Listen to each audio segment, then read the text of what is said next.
if you're not getting your child in one of these private schools, like an Episcopal or a Catholic or a U High or one of the two, one of the magnets, right? You done. You just done. You're finished, right? And that is a beast that that we're fighting against, because we know that. And when you look at it, what happens is these kids, even if they're driven, and you can put them on the right path, and you think you can be a mentor to them, and you can inspire and motivate them. Who's in the trenches with them every day, giving them the specific skills and the tools that they need necessary? They don't have that. Right. And a big thing, what happens is, and this is why we're such hardcore advocates for institutions that are vested in kids like us from the communities that we come from, is because let's say you got a kid who they know, they don't want to be involved in the streets. Right. They want to listen to somebody such as yourself in terms of like doing the right thing and staying on the right path, right? But if they're not being equipped day to day with the necessary skill sets that are needed, what'll happen is they'll go to an underprivileged school and they may get straight A's, and then they'll end up at a place like LSU, and they'll fail. Get crushed. It's false confidence. And my first year at LSU, it did. Man, I was always 3.25 or higher throughout school. Mostly, always A's and B's. My mama didn't accept C's. I got to LSU that first year. Now, don't get me wrong. Some of it was a party and having a good time. But it was also because I just probably wasn't fully prepared. And it has nothing to do with intelligence. But this is the problem, right? Because it has nothing to do with the intelligence, but it has everything to do with the preparation. Right? And once what happens is, and we can say this for ourselves, once I'm equipped with the same thing that you getting over there, if you give me that information and we step in the room under pressurized situations, I'm gonna show up and I'm gonna show out. That's why I can be in the hospital taking care of the sickest patients in the entire hospital, and like people calling me, like they're not calling somebody that you would think is old, white, with gray hair. They're like, oh, get Madera in here. Like, because I've been put in a situation where, okay, now we got to be on the same playing field, and now the information, we getting the stuff out the same book. I'm a master that information, and then because I'm used to pressure, you know what I'm saying? Man. Pressure, like being in situations where the pressure of the streets of like whether survival, I'm used to that, so I function in that very well. So when it comes to that, whereas other people, they're not used to that, and they're not built for that. Man, I've seen this, man. I've seen this so many times, like, through residency, medical school, and even as an attending, like, you have so much emphasis that's put on standardized tests. Like people they're 95 percentile of, this test or what have you. That, they put on these high pedestals for taking these standardized tests, and you actually put them in a situation where it's life or death and you got to think critically. They can't do it. Pressure bust pipes, man. I've seen it. I've seen the smartest of people that are, top echelon of test taking. Smart people. Yeah. Test smart.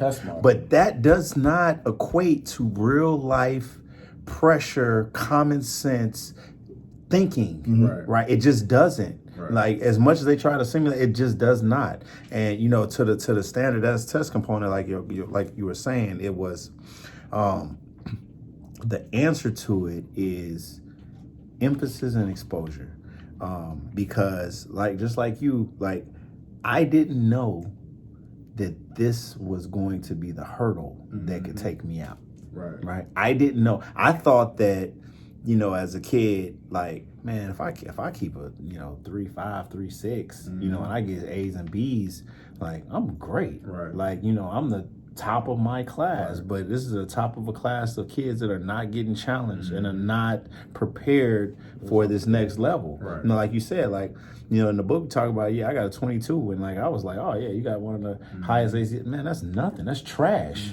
Like that's bottom, right? That's bottom. That's bottom of some of these average Joe high schools, and their averages are higher than our high, are way higher than our high. So like when you talk about that in standardized test taking, it's like we have to arm our kids, like Max was saying, at a very early age. We're talking elementary age to understand, like, listen, I'm trying to tell my kids now, like, listen, these standardized tests are life. Right or wrong or right, well, you know, it is what it is. Right. And we have to realize that this is the beast we're up against, and then we have to realize this is the skill that we have. I don't care. Like, and I tell kids, I had a kid, like, I had a girl I went to high school with, and she wanted me to mentor her daughter.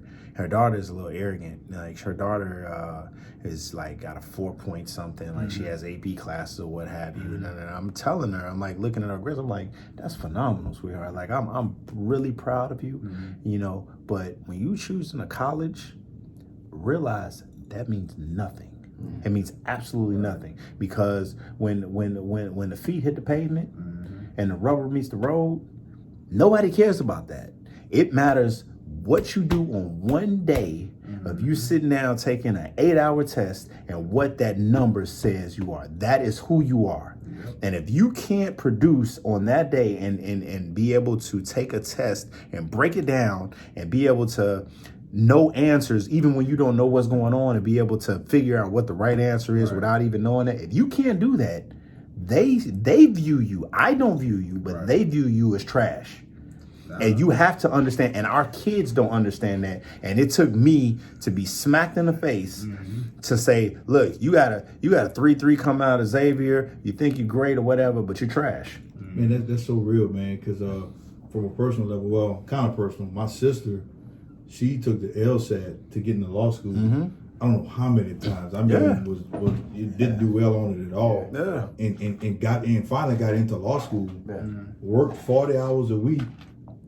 Made it through law school, passed the bar on the first time, but couldn't pass or couldn't have a satisfactory score on the LSAT. Right. You know, and it's kind of like, so how are you not smart enough to do well on the LSAT, but you can pass the bar on the first round? And the simple answer, it's not intelligence. Correct. It has zero to do with intelligence, and that is the fallacy that they want you to believe, that you didn't do well on the ACT, so you're not that smart. You didn't do well on the MCAT, so you're not going to be a great doctor.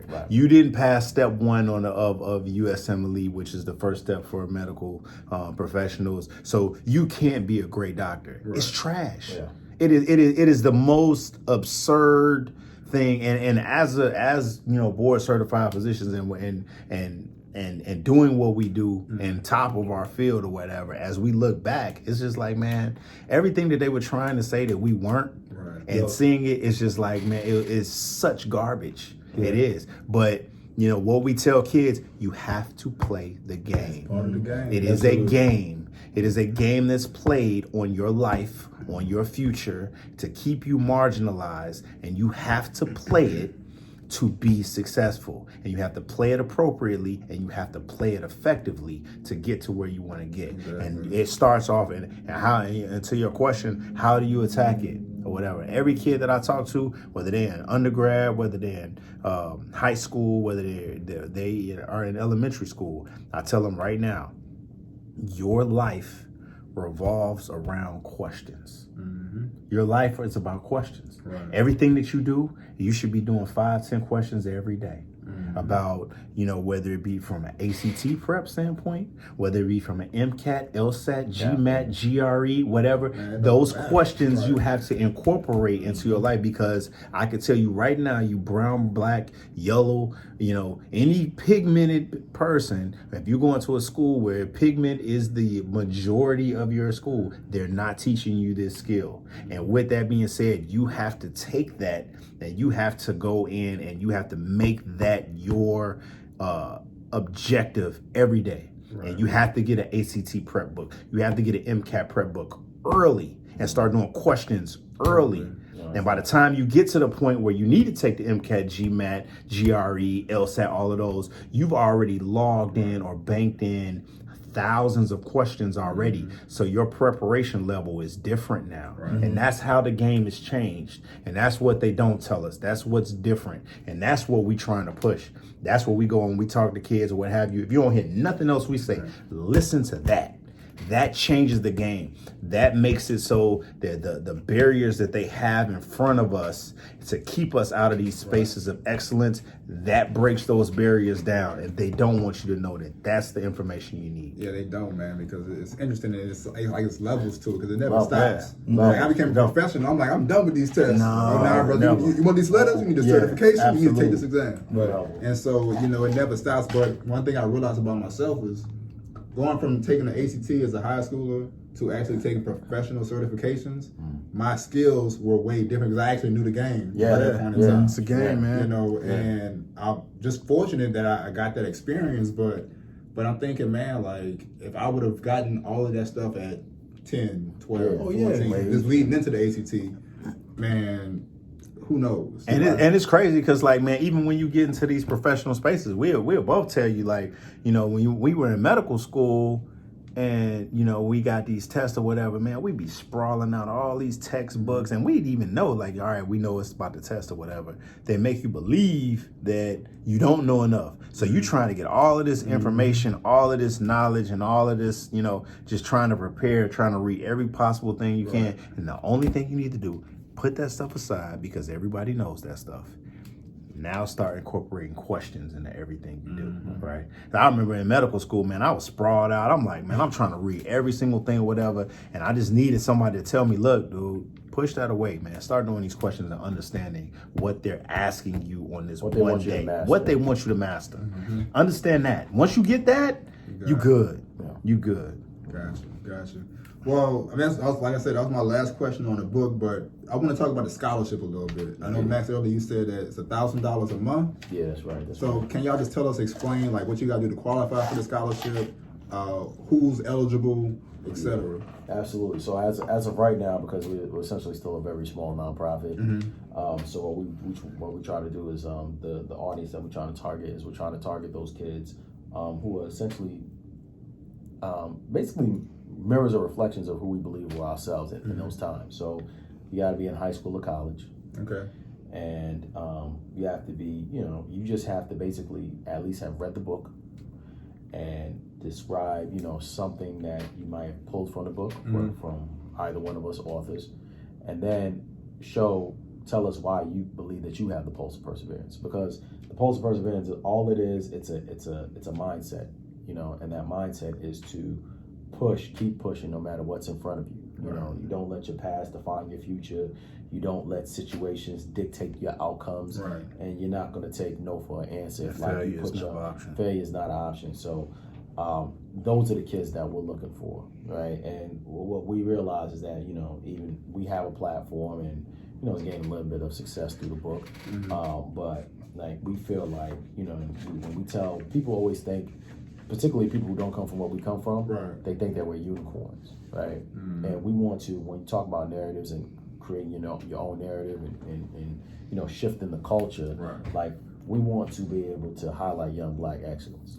So if there's a kid out there who's doing something amazing, like even if they're within their immediate community, the immediate community is telling them that what you're doing is not amazing or it's not special, because education is not highlighted, and it's not a Black thing, it's an American thing, right? So positivity is just not pushed, right? So we say, look, if we want the kids to actually feel good about themselves, to keep them going, like we have to be able to highlight them and make them feel good about themselves to keep pushing, so when it gets hard, they have a reason to, right?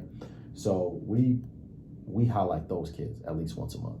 And we've already, we're almost 2 years in, so we probably impact at least almost 24 kids now. Man, that's dope. And so that's just, and what we're hoping is to create just a small army, right? So, and again, it's a stack, for you, that ain't nothing, right? But for somebody else, for somebody who's in high school, 1,000 is like the world, you know? So, and again, and we're not their parents, so it's like, that helps kind of diminish that educational gap, right? And so it's not just about us. We're trying to not only inspire them, but inspire people who may be in positions like us to let them know, like, yo, you need to do more, because if you like us and this is still going on in America, like, you know what I'm saying? Like, how do you help propel people like yourself 20 years ago?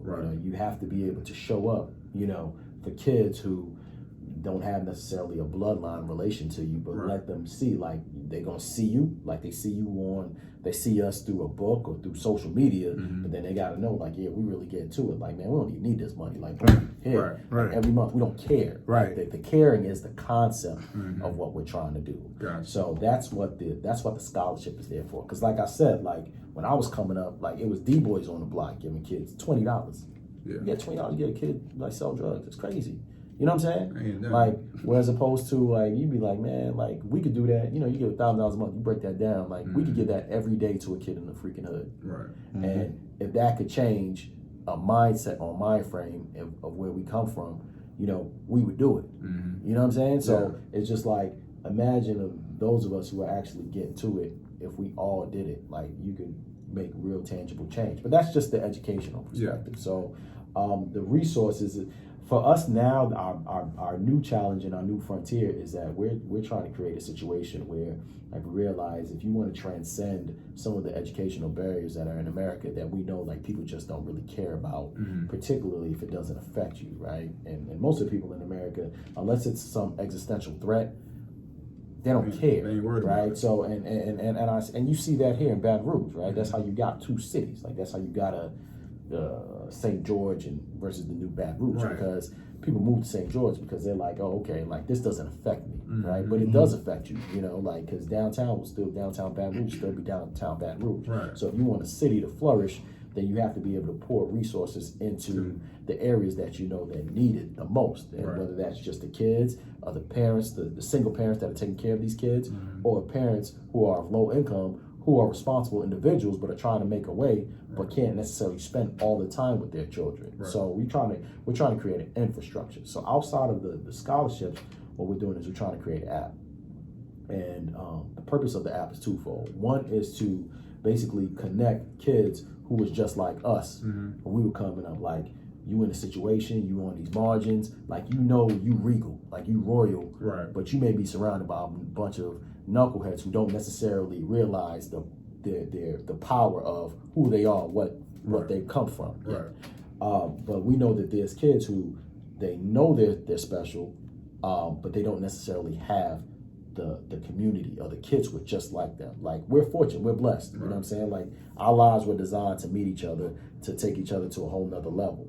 But who knows what would have happened if we would have met each other in high school, or even junior high. Yeah, you know what I'm saying? People don't realize the power of the circle that you your circle you keep is everything. It's everything. And so that's what we're trying to do. We're trying to say, okay, look, if you in Baton Rouge and you know you want something more for your life, you know what I'm saying? And you know that, look, all right, you may be going to one of these like subpar schools, and look, you live in like you born where you was born, you live in the neighborhood that you live in. But what if we can connect you to a kid in Detroit, and a kid in Baltimore, the kid in Oakland, the kid in Compton? Like if we can create those like infrastructures way earlier, to where like you have a network of kids who are educated and they motivate each other, they assist each other, and keep each other focused, then their trajectories change. And so the second part of the app would be like almost like a mentoring component. Like we go around, we mentor kids all the time, but we realize like not everybody has the type of zeal or zest for mentorship, right? You see it within 100 Black Men, like there's levels to the type of mentors you have. So we say, but there are people who say, you know what, they realize like mentorship, no, like based off the data of what mentorship does, like they'll say, man, I may not have 5 hours a week, I may have 20 minutes. You know what I'm saying? So if I can enter a platform where I say, look, man, you know what? You know, instead of these kids just being welders, how about we put them in situations where we actually teach them how to actually run welding business, like create the different levels of entrepreneurship, to basically have them level up way early to put them in mind frames where they can actually be bosses and not workers. We want to create that. So we want to have like, we don't want to have an app where it just says, okay, you got to be a doctor, you got to be a lawyer. No, we want you to be able to come on in. We want you to be like Pierre said, we want you to be a college president. We want you to be an entrepreneur. We want you to be able to, like, even for blue collar jobs, like how do you run a trucking business? How do you run commercial real estate? How do you run, daycare? Like things that are more tangible if an advanced degree isn't necessarily your thing. Right. So that is the next agenda, and that's next, and it's a huge. It is a very huge task that we've taken It's on. a huge undertaking. And for our scholarship, man, we people think it's like, man, they go around, they go talk, and they sell these books or whatever, they put money in their pocket, man. They don't realize, like, everything we do, we give it back. Right. Like, these scholarships don't just come out of thin air. Like, all of the book proceeds, all of the merchandise sales or whatever, we put it right back. Right. So because that's who we are. That's what we believe in, what we talking about. Like, we believe in our missions or what have you. And our goal is to be able to, give out $10, $20, $30,000, a month if we possibly can. We see on TV, man, people just throwing money on, $100,000 watches and $1 million, cars or what have you, man. Go put that money into like one of these kids out here. Like, man, you can't. What you gonna do with that? Right. So our goal is to make people understand the importance of what we're trying to do and realize that we're trying to be vessels or conduits to, get these kids resources. And that's what we're trying to do, man. There's no limit on how much money we want to give. We want to give as much as we possibly can to show these kids, that, man, we care about you. The world cares about you, and we need you, more importantly, man, to get to these spaces. So we can help you do it. We're trying to do it. And then again, another thing is setting the tone, right? So it's almost like you planting the seed. Like, it's like, we get out of stagnant. It's like a kid, once they become successful, they're gonna remember us. You know what I'm saying? They're gonna remember, like, damn, I remember, like, and go get that to somebody else. Go do that to somebody else. Go double it over. Right. So it's just trying to plant the seed to hopefully, when we get older and we, gray or whatever, like, you can see, like, the fruits of what we put in, the work that we put in. So we're definitely going to share the information on the scholarship, so people can tell their kids on how they can apply, what they can do to try to receive the award. Sure. So we'll definitely I'm sorry. I guess I kind of went on tangent, but the thing is, it's basically like this: you read the book, you write a 250-word essay about, basically how you're impacting your community. Of course, the kids who are excelling in the classroom and they're impacting the community, they go to the top of the ladder. And a 60-second video. And it's a 60-second video. We we wanted to make it as simple as possible. Not be like, oh man, we gotta do a 5-page. No, it's 250 words, man. It's like 2 paragraphs. Like, half a page and a 60-second video about why you have a post person. And that's it. Gotcha. Cool. We're definitely going to share it on my personal page, on the reserve page. Absolutely. For sure. And before we wrap up this episode, man, it's Black History Month, even though we talk about Black History all throughout the year, because our history is 365 instead of 28 days.